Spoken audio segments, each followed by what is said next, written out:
Nsengimana Elize nkuko bisanzwe ndi kumwe na mugenzi wanjye Eric mu buhanga bw'ibyuma, ariko kandi nanone namwe reka mbahe ikaze muri iki kiganiro cyacu cyanyu, ikiganiro mukunda muri benshi. Ndabizi neza ko aya masaha muba mugitegereje kandi ndizera ko twese hamwe iki kiganiro tuza guhabwa umugisha hamwe n'Imana.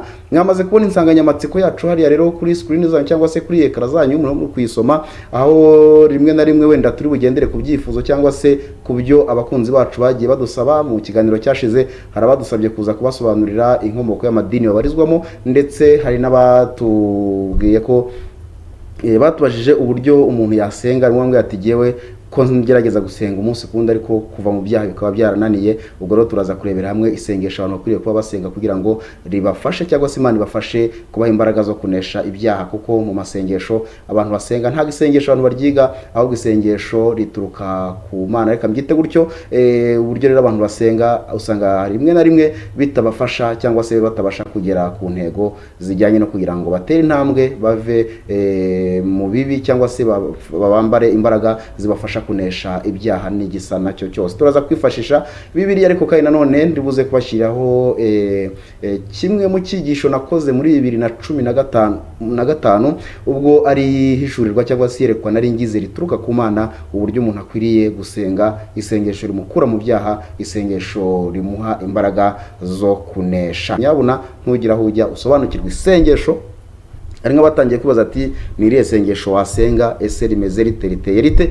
Iryo sengesho wasenga uri buze kurimenya, uri buze kurisobanukirwa, ugume kuri ekara. Nabwiye ko nzajya mbazanira bimwe byinshi musobanukiwe n'ibyo mudasobanukiwe, ibyo wumvishe mu rusengero n'ibyo utumvishe mu rusengero, byose tuzagenda tubizana. Ariko icyo tugamije ari kugira ngo abantu bubakwe, abantu basobanukirwe ibijyanye n'iyobokamana turiho cyangwa twemera cyangwa twizera, kuko abantu benshi bagenda babyitiranya, abandi amasengesho rudaca agiye atandukanye. Ubwo rero byose iyo wegereye Imana ugasenga Imana, umwuka w'Imana cyangwa se mwuka wera araza akagufasha akagusobanurira, kuko ni wo mumaro wa mwuka wera cyangwa se umumaro w'umwuka wera, bitewe n'ikinyarwanda ubyitamo, bitewe naho usengera. Hari n'abantu bamaze iminsi bambaza ati ariko se umuntu yakora iki ko dukunda Imana, twumva dufite dushaka gusenga turabikunze, ariko kunesha kuva mu byaha byaratunaniye? Abantu benshi bagiye babimbaza. Ndaje nkubwira uburyo ushobora gusenga Imana, ukegera Imana ukayisenga, ikagwa imbaraga zizinuka ibyaha n'igisa nacyo, ndetse bya bindi wumvaga ko bidashoboka. Hari abantu bagira ngo ariko umuntu yareka gusambana bigakunda, undi akavuga ati umuntu yareka inzoga bigakunda. Iyo umwuka w'Imana yakugezeho birakunda, iyo umwuka w'Imana atarakugeraho ntibikunda. Bikunda ari uko umwuka w'Imana yakugezeho. Ese umwuka w'Imana kugeraho ryari? Ese isengesho wasenga ari kuzamura rikagutereka mu biganza by'Imana ni irihe? Kuko abantu benshi bafite uburyo basenga. Igiye mu madini hari abantu bumva bafite amajwi meza, bazi gusenga, bazi gutondekanya amagambo, bazi kuyasigiriza, ukumva umuntu arasenga neza, ukumva ntiyanarangiza gusenga, ukumva wakomeza ukabyumva.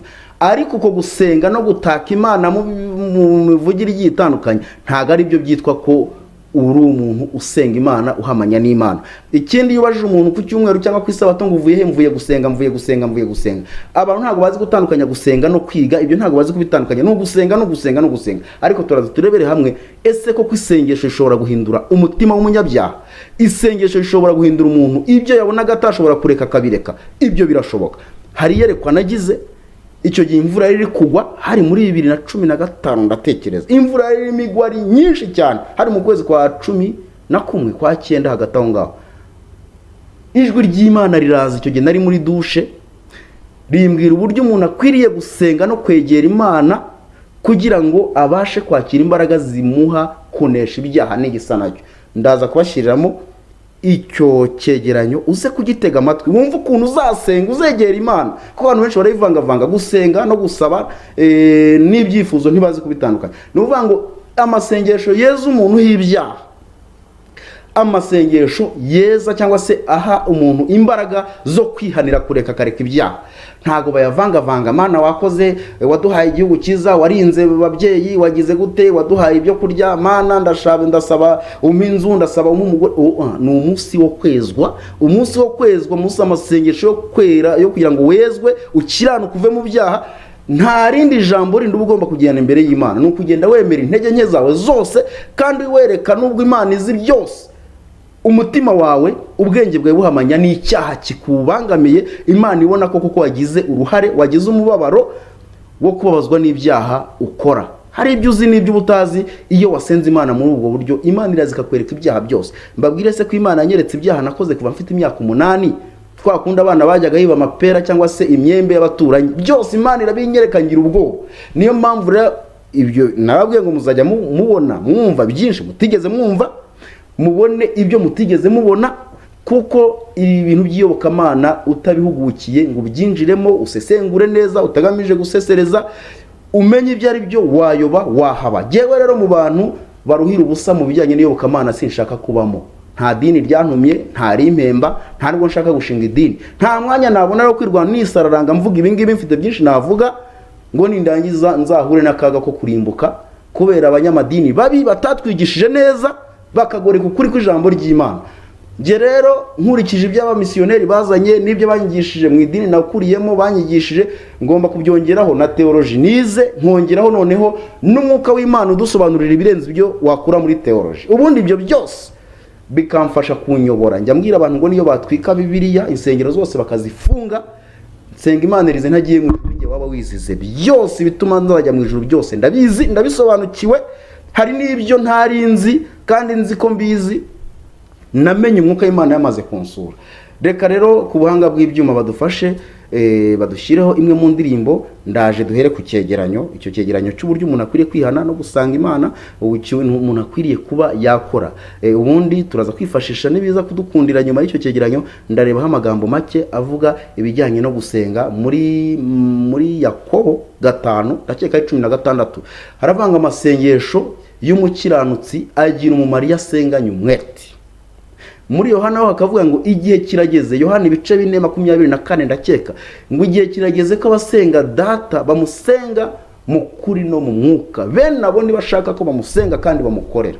Reka rero badushyire indirimbo tuze turebe icyo cyegeranyo mu kanya, ubundi mu gitegere yombi ucyumve. Kiragufasha kwegera Imana, kiragufasha uburyo ukwiriye gusenga, udapfa kugenda uhubagurika usanga umuntu wagiye gusenga n'amadene menshi n'iki, ntago yikiranuye nabo mu rugo, agiye imbere y'Imana n'umwanda w'ibyaha. Kandi hari uburyo ugomba kubanza no ugiye kwezwa, ariko hari ibyo ugomba kubanza gukemura mbere yuko ujya gusenga. Bibiliya ivuga ngo ikiranura no kurega hakiri kare, we gupfa kujyana ibizira cyangwa se ibyaha imbere y'Imana. Reka rero badushyire iyo ndirimbo.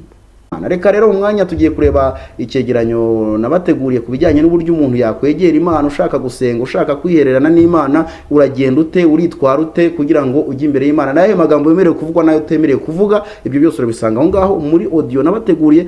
Bene data bakundwa muri Kristo Yesu, amahoro y'Imana bane namwe. Reka ngire nti Yesu ashimwe.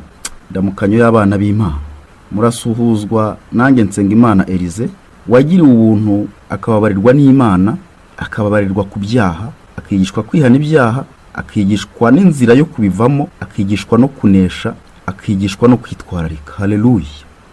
Tugiye gusenga Imana, tugiye gufatikanyiriza hamwe isengesho rigaragaza ukunesha, rigaragaza ubutsinzi, rigaragaza kuba maso, rigaragaza kugira umugambi mwiza, ukagambirira ugasohoza. Haleluya. Muri uru rugendo rujya mu ijuru, ku bantu barurimo neza baharanira gukora ibyo gukiranuka, birakwiriye ngo tujye dufashanya muri uru rugendo rujya mu ijuru, ku bagenzi nyakuri, ku batewe intimba n'agahinda n'ibizira bikorerwa hano mu isi, cyangwa n'uburyo abantu benshi bari mu rusengero, bari mu nzu yitiriwe izina ry'Imana badakizwa ariko babishaka. Dukwiriye gufashanya kugira ngo mu mayeri yose ashoboka kugira ngo abantu bazibukire ibyaha cyangwa bagire imbaraga zinesha, dukwiriye guhana ibitekerezo no gufashanya. Icyo umwuka gusobanurira, icyo nanjye asobanurira, nkabasha kukigeza kuri bene data. Hirya no hino muzagenda mwumva abantu bavuga ko bakunda Imana, ndetse mu nsengero muzajya mubona rimwe na rimwe abantu bafashwa bakarira, kandi mu by'ukuri wanabitegereza ugasanga barayikunda. Ndetse n'imirimo bakora mu rusengero, haba amaturo, gufasha imwe mu mirimo ikorerwa mu rusengero, kubaka insengero n'ibindi bigiye bitandukanye bijyanye n'iterambere, ugasanga abo bantu bakunda kubikora kandi bakabikora bishimye, ndetse ugasanga banatanga amafaranga menshi. Abo bantu ku ruhande rumwe reka mvuge ngo baba bakunda Imana, nubwo ku rundi ruhande nanone navuga ngo ntago baba bakunda Imana, ariko nabisanisha nka rya jambo Yesu yavuze ngo umutima urakunze ngo ariko umubiri ufite intege nke. Abo bantu nabo rero umutima ubukunze ariko umubiri ukagira intege nke. Reka rero mbafashe kugira ngo muzabashe kwakira imbaraga zinesha ibyaha n'igisa nacyo cyose, kuko jye ubabwira nanjye ndi umuntu, nanjye ibyo mutekereza byambagaho cyangwa ibikorwa nanjye nabikoraga, ariko nyuma nza guhabwa uburyo bushya bwo gusenga no kwegera Imana. Haleluya. Nza kumenya uburyo umuntu yegera Imana atayibeshya, kuko ntibeshywa. Uburyo uzabeshya umwana w'umuntu ariko ntukabeshya Imana. Mu gihe cyose ugitekereza ko uzabeshya Imana, nta niyo uramenya, nta niyo uzamenya, uzahora gutyo, uzagwingira mu by'umwuka, uzamera nk'abana ba Rasheli. Rasheli usomwa muri Bibiliya ngo yari afite abana b'ingwingiri, bituma bicwa mu bana batoya kandi imyaka y'ubukure bafite batari bwicwe. Rero bituma umuntu aba mugufi cyangwa se umuntu agwingira mu buryo bw'umwuka, ntabashe gusobanukirwa neza iby'Imana cyangwa se ntabashe kwakira imbaraga zimukiza zimuvana mu byaha. Ni isengesho rero tugiye gusengera hamwe, ariko mbere yuko ndisenga ndagira ngo mbafashe. Niba ukunda Imana, ukumva iby'Imana bikubabaza, ukumva ubabajwe no kuba udakizwa ngo uneshe, uwo mutima ufite wahagizwa no gushaka Imana ariko kunesha bikakunanira, hari imbaraga zibishoboye. Haleluya. Hari umufasha ari wo Mwuka Wera ugufasha kunesha ibyo bibi no kunesha ibyo byaha bikwizingitiranyaho byakunaniye kugira ngo ubireke. Uwo mutima ufite wahagizwa no gushaka Imana ariko kunesha bikakunanira, hari imbaraga zibishoboye. Haleluya. Hari umufasha ari wo Mwuka Wera ugufasha kunesha ibyo bibi no kunesha ibyo byaha bikwizingitiranyaho byakunaniye kugira ngo ubireke. Rero nimushaka kugira ngo mwakire imbaraga zo gukira, gukizwa, kunesha, uzabanza witekerezeho, ufata umwanya munini utari mu kazi, nta biguhugije, ushaka umwanya utuze, ujya ahantu wiherereye, utekereza amagambo urajyana imbere y'Imana, utapfa kuvuga amagambo ari yo yose, kandi umenye kuvangura ibyo ubwira Imana, umenye n'umwanya urimo n'ugiye kwinjiramo. Uzaba ari umwanya wo kwihana kugira ngo wakire imbaraga zinesha ibyaha, kugira ngo wizere ko wababariwe ibyaha kandi wakirijwe n'amaraso ya Yesu. Uwo munsi rero uzabanza ukura inzitizi zose muri gahunda zawe, ubanza ushyira ibintu ku murongo, ibijyanye n'akazi, abari bugukenere byose ubanza ukiranuke nabyo, ubundi ukureho telefone uyizimye rwose, winjire ahantu wateguriye kubonana n'Imana, wamaze gutekereza neza ibyo ugiye kubwira Imana Data wa twese. Haleluya. Nugeraho ugiye gusengera, nabwo uzitonde guhita usenga, uzafata umwanya wo gutuza no kwitekerezaho kugira ngo ubanze uyungurure ibikujyanye imbere y'Imana. Intekerezo zose, ibindi byose uzabyegezeyo. Uwo munsi ntuzasengera akazi, uwo munsi ntuzasengera undi mugisha wundi, uwo munsi ntuzagire n'abantu usengera, yewe uwo munsi ntuzagire n'ikintu kindi usengera, kuko wowe ufite ikibazo gikomeye cyane. Ntabwo wajya gutokora igitotsi kiri muri ijoro rya mugenzi wawe, kandi wowe harimo umugogo cyangwa se harimo igitotsi kinini cyakuzengereje. Urabanza ukitokora, wamara kwitokora ukajya gutokora abandi. Niyo mpamvu mvuze ngo uwo munsi uzaba ari special, ni umunsi udasanzwe ku buzima bwawe, ni umunsi udasanzwe kuri wowe. Uwo munsi rero nurangiza nibikubera byiza, uzabanza ushima Imana ko ikurinze, ikaguha n'umwanya wo kwitekerezaho no kwisubiramo, ndetse ikabikwemereye gufata umwanya wo kuza imbere yayo uyishimire. Nurangiza usenga isengesho rigufi rito cyane, uyisabe kugira ngo ikwiyereke, igusure muri uwo mwanya ugiye kujyamo. Umwuka Wera azabane nawe, arondora ingeso, ububi bwose, ibyaha wibuka n'ibyo utibuka, abigushyirire ku mugaragaro kugira ngo ubone uko usenga, kugira ngo ubone uko wezwa. Namara kubigushyirira ku mugaragaro, ariko hari n'ibyo ushobora gufata, washaka ukabyandika ku rupapuro, cyangwa se kubera ko ubizirikana ku nkingi y'umutima wawe, ukayereka ibyaha bikunanira, kandi ibyo byaha uzayereka hari n'ibindi wowe utazi, hari n'ibyo ukora utazi ko ari ibyaha. Uzasabe kugira ngo ikwereke uburyo bwose bushoboka bwo kuba wagira inkomyi cyangwa se wazitirwa no kuzajya mu ijuru kubera icyaha ukora utazi. Uyibwire ikwereke ibyaha byose bikorerwa mu muntu byamubuza kujya mu ijuru cyangwa se byatuma arimbuka.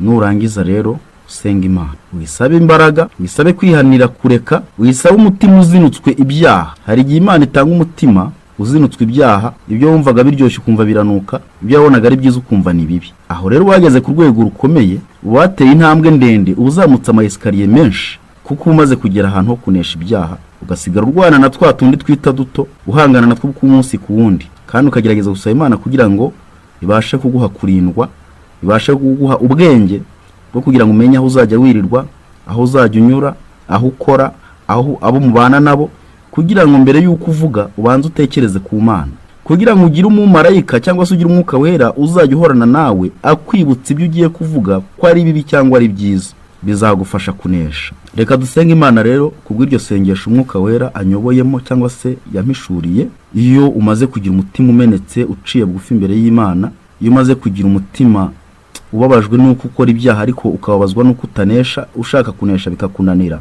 Ari hamwe Pawulo yavuze ngo nshaka gukora ibyiza ibi bikantanga imbere. Ariko iyo ufite iyo nzara n'inyota yo gutekereza gutyo, Yesu Kristo arahaguruka, bituma haguruka ku ntebe ye, akaza akakurwanirira, akanesha kandi. Haleluya. Yarangiza kukurwanirira akaguha ingabo zikurinda, zirwana n'umubisha umunsi ku wundi. Reka rero dutangire isengesho ryacu, uburyo uzasenga ugeze aho hantu kugira ngo Imana igufashe. Mbere na mbere uzahera mu bituma ucumura ibitekerezo, ibyo ureba, ibyo wumva, aho ugenda, ibyo ukora.